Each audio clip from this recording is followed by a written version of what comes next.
देखिए, सबसे पहले तो जो बैठे हुए वो बेचारे अपनी सीट बचाने, बहुत बड़ी बात है वो खुद मुतमईन हो, क्योंकि आए दिन जो डी सीट हो जाते हैं, कभी फॉर्म 45 का रिजल्ट उनको पकड़ाया जाता है, कभी फॉर्म 47 का पकड़ाया जाता है। तो सबसे पहले तो वो खुद अपने लिए अपने सीट्स को कंफर्म कर ले, बहुत बड़ी बात है। फिर आगे अवाम और बाकी काम वगैरह उसके बारे में हम बात कर सकते हैं। वर्कर्स के साथ आप ग्रास रूट लेवल की प्रॉब्लम्स को समझ के जब आते हो, दैट इज समथिंग एल्स। जब आप डायरेक्ट पैसा देके एक सीट खरीदते हो, दैट इज समथिंग एल्स। तो गवर्नमेंट से हमने अपील की है और 10 दिन का एक अल्टीमेटम हम देते हैं उनको कि इस 10 दिन में जो है ना मुजरिमों को बाकायदा खटेरे में लाया जाए और जो कानूनी कार्रवाई है वो करे, और वरना इस पे जो है ना पार्टी मजीद एक सख्त लाएअमल सामने लाई।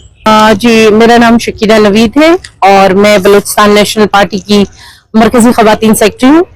और जैसा कि आज हमारा जो एहतजाजी मुजाहरा था, हमारे पार्टी के सेंट्रल एग्जीक्यूटिव कमेटी के मेंबर और बहुत ही हमारे सीनियर एक नजरियाती दोस्त आगा शाह खालिद शहीद, जिनको 28 सितंबर को शहीद किया गया, उनके जो मुल्जिमान हैं उनकी गिरफ्तारी के हवाले से आज हमने ये एहतजाजी मुजाहरा किया।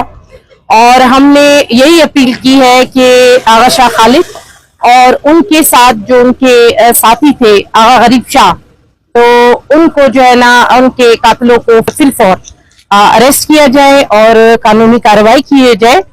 क्योंकि अगर यानी पुलिस, रियासत या कोई भी चाहे तो मेरा ख्याल उनके कातिलों को पकड़ना कोई बड़ी बात नहीं है, लेकिन उन्होंने जिस तरह यानी इतना अरसा गुजरने के बाद, और आज जो है ना अक्टूबर है, ऑलमोस्ट एंड होने वाला है, लेकिन आज तक कोई सिंगल एक छापा भी उनके जो है ना यानी कातिलों के लिए नहीं किया गया। तो देखिए, मैंने आपसे जैसे कहा कि जिस तरह आप आते हो उसी तरह आप सर्व करते हो। आप, मेरा ख्याल मेरी बात आप बहुत बेहतर तरीके से, आप क्योंकि एक सीनियर सहाफी भी, आप समझ सकते हैं कि रास्ता, अगर आपका जो कठिन रास्ता आप काट के आते हो, आप वर्कर्स के साथ, आप ग्रास रूट लेवल की प्रॉब्लम्स को समझ के जब आते हो, दैट इज समथिंग एल्स।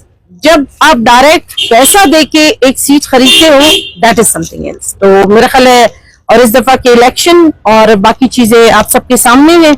अगर कुछ लोगों का इलेक्शन में वाकई में उनका एक लोगों के साथ एक राब्ता था, वो अपनी सीटों पे आए हैं, लेकिन बाकी जो ओवरऑल सिचुएशन पूरे पाकिस्तान की है, आप बेहतर समझते हैं इसको।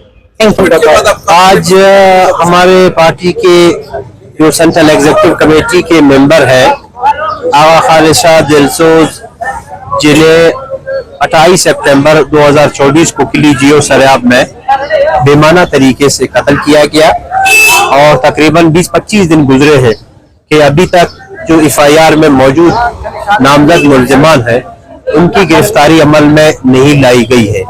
तो आज का एहतजाजी मुजाहरा बुनियादी तौर पे पुलिस इंतजामिया के लिए उनके जो खामोशी है उनके खिलाफ था।